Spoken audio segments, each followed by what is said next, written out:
Bonjour, mesdames, mesdemoiselles, messieurs, Nabila et Camara, depuis Bruxelles, chers compatriotes guinéens. Alors, nous sommes le 1er janvier 2026, donc logiquement, bien sûr, meilleure, disons, heureuse année, disons, à tout et à tous, chers compatriotes guinéens. Alors que cette année soit en fait le grand changement en fait souhaité par les Guinéens.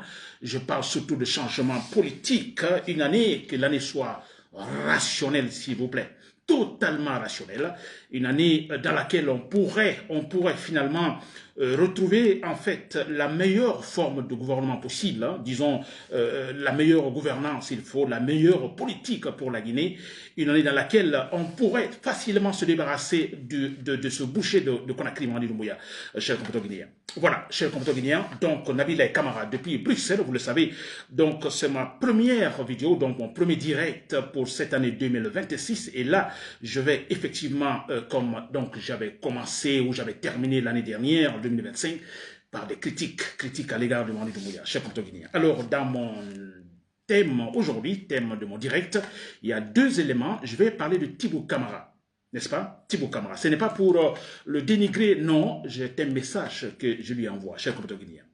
Deuxième élément, je parle de Mamadi Doumbouya, des sanctions qui paralysent Mamadi Doumbouya.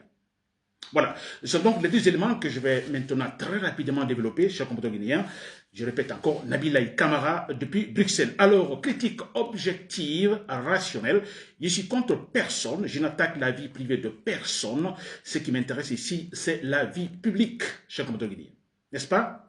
Très bien, Thibaut Camara. Alors, vous l'avez remarqué, Thibaut Camara a édité un livre donc cette semaine. Alors ça a un peu donc coulé pas mal de, je dirais, d'encre de salive quelque part ici. On en parle par-ci par-là. Alors je ne vais pas parler du contenu de ce livre parce que je ne vais pas le lire, pour des raisons que j'ai déjà en fait mentionnées donc dans mes publications. Alors, ce que je vais dire par là, d'une façon grosso modo, vous l'avez remarqué, je suis contre en fait cette situation, disons, de Thibaut Camara, et maintenant que Thibaut Camara édite un livre, donc il écrive un livre, alors, disons, pour s'attaquer effectivement à certaines personnalités politiques, ou disons, pour nous parler du système, disons, politique dans lequel rayonnait donc Alpha Condé ou l'entourage de Alpha Condé. N'est-ce pas? Très bien. Alors, je dis, je suis contre. Alors, je m'explique, cher compatriotes. Par la forme, ce que je vais dire. Alors, c'est le message que j'envoie à Thibaut Camara. Thibaut Camara, en tant que journaliste, je l'apprécie beaucoup. Je le lis d'ailleurs toujours. Depuis que j'étais en Guinée, il était en ce moment, il écrivait donc pour le journal indépendant. J'étais encore à Conakry. Alors, je l'ai toujours lu. Alors, je l'ai toujours parce qu'il écrit bien en tant que journaliste. Je peux dire, pour ne pas, peut-être qu'il faut employer ce mot, je l'aime en tant que journaliste. Mais Thibaut Camara, en tant que politique, ou dans le politique, franchement, ça laisse à désirer.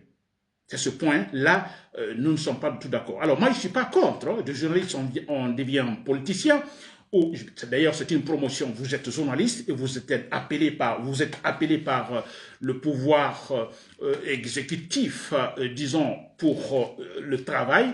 Alors moi, pour moi, c'est une promotion. N'est-ce pas? Vous vous rappelez Thibaut Camara au temps de Lansana Conté, aussi rappelé par Lansana Conté, ensuite par Sekouba Konaté, n'est-ce pas? Et ensuite par Alpha Condé. Alors pour moi, c'est une promotion, n'est-ce pas? Alors, mais Thibaut Camara, journaliste, ce n'est pas le même Thibaut Camara, politicien. Là, vous le savez. Alors, c'est là que je l'attaque, n'est-ce pas?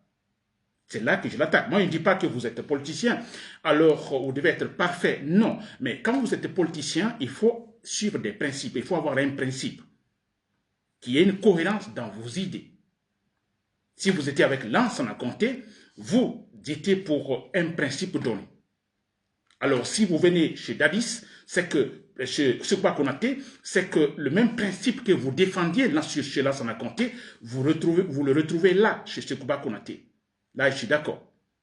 Et que vous allez avec Alpha Condé et que vous défendez le même principe que vous retrouviez chez Lansana Conté ou chez Sekouba Konaté. Là, en ce moment, je suis d'accord, il y a une cohérence. Mais ce n'est pas le cas. Vous savez la grande différence qu'il y a entre le régime de Lansana Conté et celui de Alpha Condé. Mais Thibaut Camara était là. Donc, pas en disant, bon écoutez, ce principe que je défendais chez Lansana Conté, je ne le trouve pas chez Alpha Condé, je démissionne. Non, mais il s'adapte à la situation. Que la situation soit mauvaise ou non, il s'adapte à la situation. Et que ce monsieur maintenant se lève aujourd'hui pour nous dire, écoutez, bon voilà, je vais dire la vérité. Moi, je ne suis pas contre que Thibaut Camara dise la vérité. C'est bien. N'est-ce pas? Mais d'abord, que Thibaut Camara démontre qu'il est un homme de principe. Moi, c'est ce point. Qu'il démontre qu'il est un homme de principe. Qu'il démontre qu'il est un homme honnête, sérieux. Qui défend des principes. Là, il n'en parle pas. Moi, je serais d'accord que Thibaut Camara, d'abord, me dise, je suis ceci. Moi, je suis là. C'est ce que j'aime. Je n'aime pas cela. Avant de commencer à parler des autres, à dire que les autres sont ceci ou cela. D'abord, commençons par lui. Je crois que c'est très important. Qu'on sache qui il est d'abord. N'est-ce pas? Je pense que c'est très important. Ce point est super important, Thibaut Camara.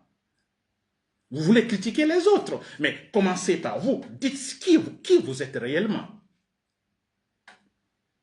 Thibaut Camara ne le fait pas, s'il vous plaît. Il ne le fait pas, il est en train d'écrire cela sur les autres.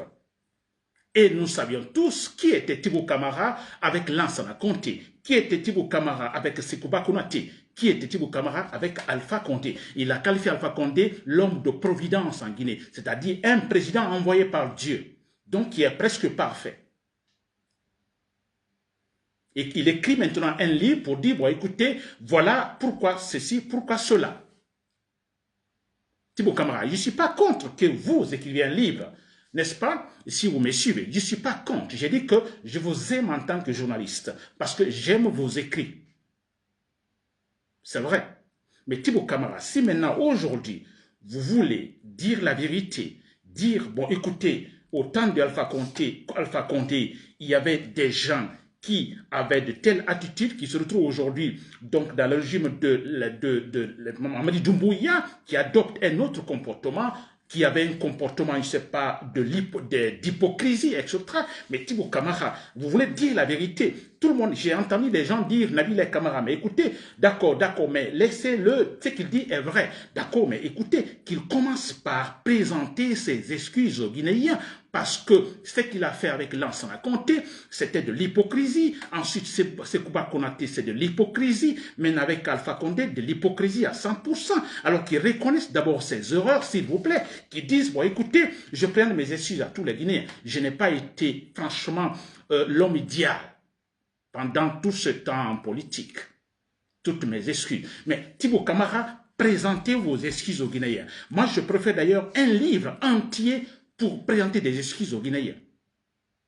Parce que Thibaut Camara, moi je vous ai observé pendant tout le temps de Alpha Condé, les 11 ans de Alpha Condé au pouvoir, je vous ai observé, je vous ai critiqué à 100% vos discours sur Alpha Condé, n'est-ce pas? Validant toutes les actions d'Alpha Condé. Et vous savez qu'Alpha Condé n'est pas sur la bonne voie. J'ai tout suivi. J'ai dit en ce moment, Thibaut Camara, vous allez le regretter. J'ai dit, vous allez le regretter. Et maintenant, nous sommes en ce moment précis. Vous êtes en train de le regretter. Mais vous ne le dites pas. Vous ne dites pas que vous regrettez. Vous refusez de le dire. Vous refusez de reconnaître vos erreurs. Mais ce qui est grave, Thibaut Camara, s'il vous plaît, faites un livre, ou même pas livre, un article, de début à la fin. Vous présentez d'abord des excuses aux Guinéens. Parce que vous savez, Thibaut Camara, qu'Alpha Condé n'a pas raison, il n'a jamais eu raison. Vous le savez, Thibaut Camara, 100%, Alpha Condé a trahi tous les Guinéens. Mais s'il vous plaît, présentez vos excuses pour avoir supporté un homme qui a été injuste avec les Guinéens. S'il vous plaît. Voilà, chers compatriotes guinéens. Je n'ai fini sur Thibaut Camara. Très bien. Alors, je reviens sur Mamadi Doumbouya. Deuxième point, Mamadi Doumbouya. Je dis bien Mamadi Doumbouya. Alors, des sanctions qui le paralysent. C'est vrai, des sanctions paralysent actuellement Mamadi Doumbouya. Paralysé entre guillemets. Paralyse. n'est-ce pas? Alors, bon, écoutez, je parle du principe que vous l'avez remarqué, pendant sa propre campagne présidentielle, c'est son élection, hein, donc nous ne reconnaissons pas cette élection. Alors, pendant sa propre campagne présidentielle, nous ne l'avons pas vu. Il n'est pas sorti du tout. Il est resté chez lui, dans son domicile. Il était absent. C'est bizarre, n'est-ce pas? Pendant tout le temps de la campagne présidentielle, le monsieur n'est pas sorti du tout. Quelles que soient les situations. N'est-ce pas? Mais vous devez sortir, c'est une campagne présidentielle. Accordez au moins donc un minimum donc, de respect à cette campagne. Sortez au moins, s'il vous plaît, et dites quelque chose sur votre programme. Programme sur lesquels, alors les électeurs peuvent finalement essayer, disons, sur lesquels les électeurs peuvent réfléchir et faire un choix, s'il vous plaît. Il ne l'a pas fait. Alors, nous sommes à la fin de l'année, donc vous le savez, il est au pouvoir depuis, je crois, 4 années, et chaque année, à la fin de l'année, il fait un discours, d'ailleurs, d'une façon générale, partout. Il fait un discours à la nation. Il ne l'a pas fait, s'il vous plaît. L'absence totale, il ne l'a pas fait. Alors qu'on ne dise pas, non, il est candidat, donc même si... non, mais écoutez, il est le président, qui d'autre? N'est-ce pas? Et qu'est-ce que cela empêche qu'il donne un discours pour dire, écoutez, bon, nous espérons que l'année 2026 soit l'année de la grande démocratie, même si c'est dans le mensonge, mais au moins, on aurait voulu entendre ça aussi de sa part. Il ne l'a pas fait. Alors, moi, je suis convaincu, je vous le dis, je suis convaincu, suivant la logique, disons, du rationnel. Alors, je suis convaincu, effectivement, que, comme ils l'ont déclaré, en fait, élu, vous comprenez, donc il y aura effectivement une cérémonie de prestation de serment, n'est-ce pas? Alors, moi, je me dis qu'il ne sera pas présent, il sera absent aussi. Parce que si nous suivons les mêmes raisons qui l'ont poussé à ne pas se présenter pendant les campagnes présidentielles, les mêmes raisons qui l'ont poussé à ne pas donner un discours, disons, à la fin d'année, alors les mêmes raisons, effectivement, seront là pour, en fait, qu'il ne se présente pas pour l'investiture présidentielle. Mais c'est clair, c'est-à-dire la honte. Il y a la honte, que j'appelle ça des sanctions. Des sanctions paralysent Mamadi Doumbouya. Des sanctions, la honte des sanctions paralysent Mamadi Doumbouya. Les sanctions, la honte l'empêche d'aller faire la campagne présidentielle. La honte l'empêche donc de faire un discours de fin d'année. La honte l'empêchera d'aller prêter serment. Parce que là, on se demande comment fera-t-il prêter serment, s'il vous plaît, une deuxième fois. Une première fois, il a menti à tous les Guinéens. Vous imaginez le même homme qui va aller s'arrêter devant les gens, le Coran, la Bible, et jurer de respecter scrupuleusement, disons, l'esprit de la Constitution. Vous imaginez, ce sera un moment embarrassant quand même pour lui. Très bien, cher combattant guinéen. Alors, je parle des sanctions. Mamadi Doumbouya, paralysé par plusieurs sanctions. Alors, je citerai d'abord des sanctions psychologiques. N'est-ce pas? Alors, vous l'avez vu, il a perdu le poids, hein, vous voyez, amaigri totalement. Alors, on peut expliquer l'effet des sanctions psychologiques, n'est-ce pas? Des sanctions politiques, des sanctions morales. Alors, des sanctions juridiques ou judiciaires, pas maintenant, mais oui, il y a en fait l'attente, effectivement, parce qu'il sait que quand il sera déchu, alors il y aura sûrement des sanctions qui viendraient effectivement, disons, je dirais, des institutions judiciaires. Ça, c'est clair. N'est-ce pas? Alors, parlons des sanctions, disons, psychologiques, qui ont des effets sur Mamadi Doumbouya maintenant, qui font qu'il évite les sorties publiques. Il évite des discours publics. Il a honte, totalement honte, s'il vous plaît. Alors, quand je parle de l'aspect psychologique ici, alors il est question tout simplement, par exemple, donc il y a un problème, il y a une sorte de perte d'estime de soi. N'est-ce pas? Quand on parle de psychologie, de sanctions psychologiques, c'est relatif effectivement à son comportement. Donc, il est dans une situation de perte de l'estime de soi. N'est-ce pas? Il est en fait dans l'anxiété, dans l'isolement. Il est en fait dans la dépression. Il est dans ce qu'on appelle ici le trouble de concentration. Ce sont des sanctions psychologiques. Mais regardez seulement, regardez-le s'il vous plaît. Le jour où il dansait avec en fait, Kofi Olomide, vous vous rappelez cette journée de dédicace musicale. Vous l'avez vu qu'il dansait. En fait, moi, principalement, quand je dois danser, j'aime la danse quand je dois danser, parce que, d'ailleurs, quand je suis très content, je danse. N'est-ce pas? Quand je suis content, je danse. Et là, ça se note sur le corps, le physique, le visage et tout ça. Mais avez-vous vu Mamadi Doumbouya? Il dansait, mais la joie n'était pas là. La joie n'était pas là. Le monsieur avait en fait la tête ailleurs, s'il vous plaît. Mais il était là, comme si on le poussait sur la piste. Va danser, fais quelque chose. Mais son corps ne l'exprimait pas. N'est-ce pas? Voilà, ça c'est des conséquences des sanctions sûrement psychologiques. Il y a donc, comme je l'ai dit, cette perte de l'estime de soi, de l'anxiété, de l'isolement, disons de troubles de concentration, s'il vous plaît. Ensuite, il y a ce qu'on appelle la sanction en fait morale. Alors en fait, la sanction morale, en fait, ce sont des conséquences psychologiques. Quand on parle de sanction morale, ce sont des conséquences psychologiques.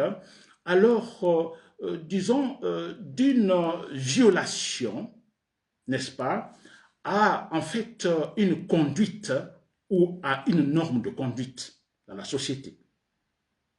N'est-ce pas? Vous manquez ou vous violez une norme de conduite dans la société. On parle de norme, donc la sanction n'est pas physique, s'il vous plaît. C'est purement moral. Vous voyez, les conséquences ici, c'est le regret, c'est le remords.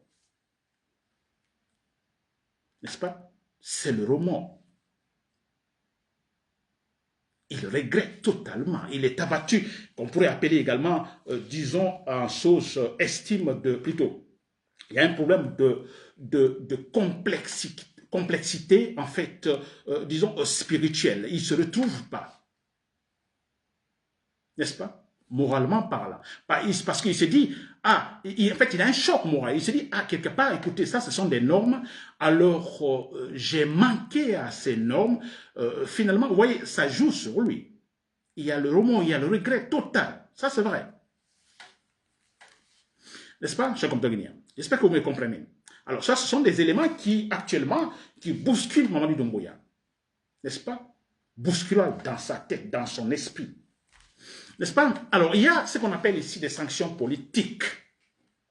N'est-ce pas? Alors, sanctions politiques, je peux répartir ça en deux parties. Alors, la première partie, c'est que déjà, Mamadi Doumbouya a été sanctionné politiquement. Je le parlais l'autre fois dans mon direct, que le fait de mettre à l'écart des grands partis politiques en Guinée, l'UFDG, l'UFR et même le RPG, alors Mamadi Doumbouya, donc, ça ne surprendrait personne donc qu'il soit sanctionné électoralement parlant.